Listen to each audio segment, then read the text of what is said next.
বাংলাদেশ নারী ফুটবলে যেন চলছে গোল উৎসবের ধারা। সাফ অনূর্ধ্ব-20 চ্যাম্পিয়নশিপের উদ্বোধনী ম্যাচেই শ্রীলঙ্কাকে ৯-১ গোলের বড় ব্যবধানে উড়িয়ে দিয়েছে লাল সবুজের মেয়েরা। খেলার মাত্র দ্বিতীয় মিনিটেই দুর্দান্ত ফ্রি কিকে গোল করে লিড এনে দেন স্বপ্না রানী দাস। এরপর চতুর্থ মিনিটে মাঝ মাঠ থেকে বল টেনে নিয়ে গোল করেন মুনকি আক্তার। ৩৬ মিনিটে আসে সাগরিকার প্রথম গোল শিখার অ্যাসিস্টে। ৩-০ গোলের লিড নিয়ে প্রথমার্ধ শেষ করে বাংলাদেশ।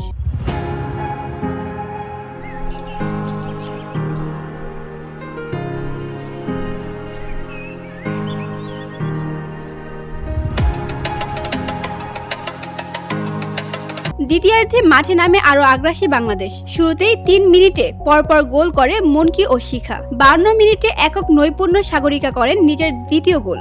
এরপর ৫৮ মিনিটে হাইট্রিক পূর্ণ করেন এই ফরওয়ার্ড। ৭৭ মিনিটে রূপার গোলে স্কোর লাইন হয় ৮-০। ৯০ মিনিটে শ্রীলঙ্কা একমাত্র সান্ত্বনার গোল পেলেও পরের মিনিটে শান্তির গোলে ৯-১ ব্যবধানে ম্যাচ শেষ হয়। সাফ অনূর্ধ্ব-20 চ্যাম্পিয়নশিপের শুরুতেই একচ্ছত্র আধিপত্য দেখালো বাংলার মেয়েরা। VOD Bangla news desk.